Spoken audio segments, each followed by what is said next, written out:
আসসালামু আলাইকুম। এখানে আমার 2 পাট কাপড় আছে, একটা বাঁশ দিয়ে 4 পাট করে নিলাম। এটা কিন্তু হাফ বডির কাপড়টা, ঠিক আছে? তো এখন আমি গলার জন্য আর কাঁধের জন্য আমি 3.5 ইঞ্চি নিচ্ছি, আর মহলের জন্য 3.5 ইঞ্চি নিচ্ছি। এদিক থেকেও 3.5 ইঞ্চি দিয়ে দাগটা মিলিয়ে দেব, ঠিক আছে? এরপর হচ্ছে একটা বক্স তৈরি করে নিলাম, এখানে রাউন্ড করে মিলিয়ে দিচ্ছি।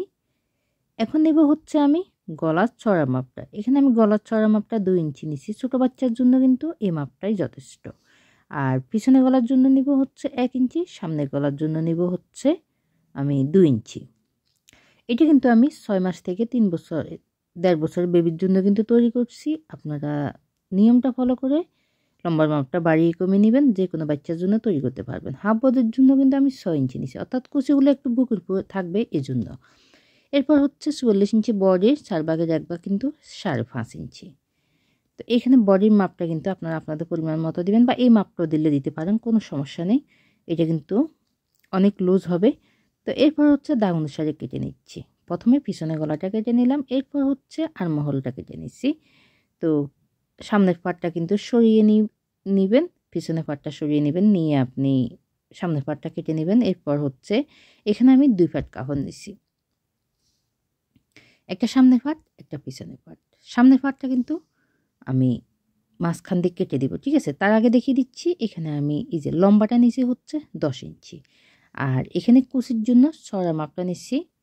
সাইড বাজে কিন্তু 10 ইঞ্চি আছে। লম্বা করে দেখিয়ে দিচ্ছি কতটুকু নিচ্ছি। কুচির জন্য কিন্তু আমি এখানে 20 ইঞ্চি কাপড় নিচ্ছি।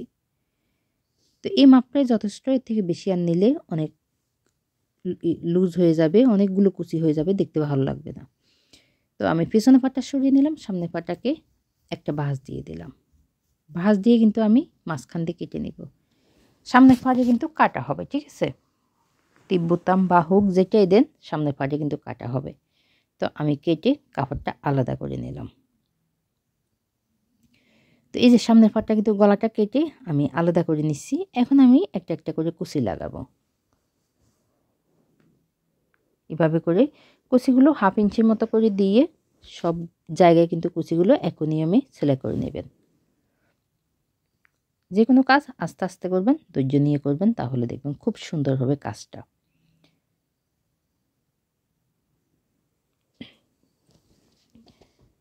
তো এখন আমি আরেকটা পাড়ও একই নিয়মে কিন্তু কুচিগুলো লাগাবো।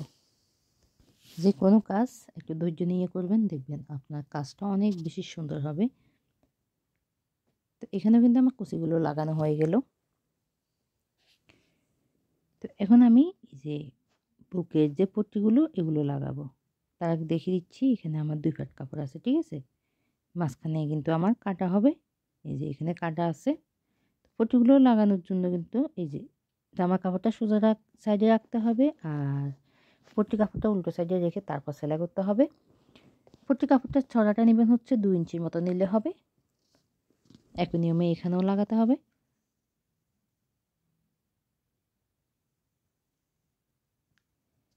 এরপর হচ্ছে এই যে এখানে কেটে নিলাম, কেটে নিয়ে আমি ব্লাউজের যেভাবে আমরা পট্টিগুলো লাগাই ওইভাবে কিন্তু লাগাতে হবে। একটা বাঁশ দিয়ে দিলাম, এরপর হচ্ছে এভাবে করে সমান করে ধরে আরেকটা বাঁশ দিয়ে দিলাম। এরপর হচ্ছে পট্টি কাপড়ের উপরে কিন্তু আমি সেলাইটা দিব, জামার কাপড় উপরে দিব না, পট্টি কাপড়ের উপরে কিন্তু সেলাইটা দিব।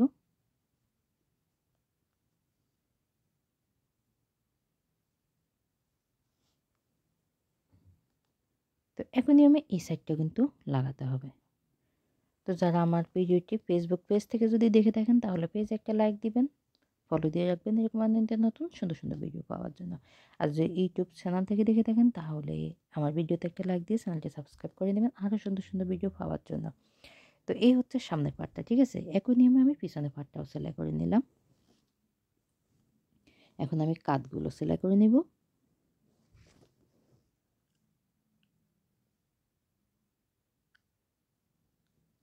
তো এরপর হচ্ছে এই যে আমি হাতায় পাইপিং দিব।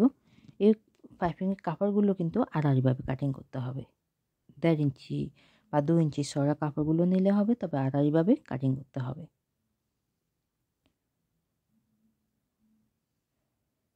পাইপিং কাপড় সবসময় আড়াআড়িভাবে কাটিং করতে হয়। তো এরপর হচ্ছে এই যে এই কাপড়টাকে এদিকে ভাঁজ দিয়ে দিবেন, এরপর এখানে একটা ভাঁজ দিবেন, আবারও দেখিয়ে দিচ্ছি, কাপড়টা কিন্তু পট্টি কাপড়ের উপরে থাকবে। এরপর এভাবে করে বাঁশটা দিতে হবে। এরপর পট্টি কাপড়ের উপরে কিন্তু সেলাইটা দিতে হবে।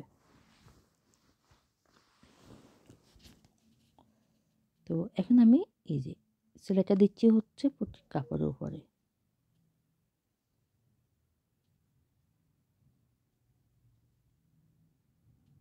যে ফিনিশিং লুকটা কিন্তু অনেক বেশি সুন্দর এসেছে। তা আশা করি ভিডিওটা ভালো লাগছে। তো একই নিয়মে কিন্তু আমি আরেকটা পার্ট সেলাই করে নেব। যে এই পার্টটা সেলাই করে নেব। এখন আমি এই যে গলার জন্য কাপড় নিচ্ছি, একটা ভাঁজ দিয়ে দিলাম। ভাঁজটা দেওয়ার পরে এখন আমি গলার কাপড়টা সেলাই করব।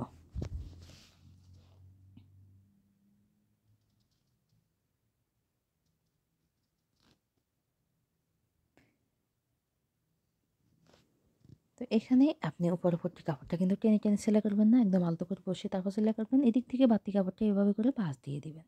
যেহেতু এটা গলার কাপড়, এখানে এভাবে করে বাড়তি 1 ইঞ্চি মতো কাপড় রেখে তারপর ভাঁজ দিয়ে সেলাই করতে হয়। তো এরপর হচ্ছে আমি এই যে সমান করে ধরে পট্টির কাপড়ের উপরে কিন্তু একটা সেলাই দিয়ে দিচ্ছি।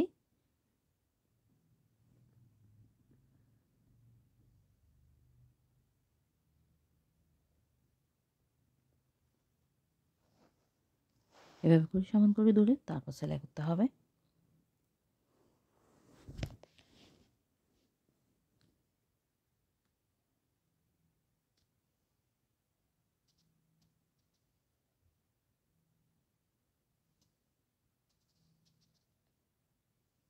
এরপর হচ্ছে এই যে এখানে কিন্তু সেলাইটা দিতে হবে।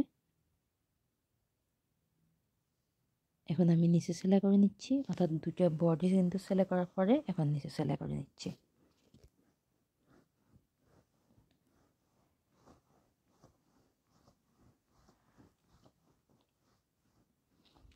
তো জামাটা কিন্তু আমার রেডি করা হয়ে গেল। এখানে কিন্তু আপনি চাইলে টিপ বোতাম বা হুক বা নর্মাল বোতাম লাগাতে পারেন।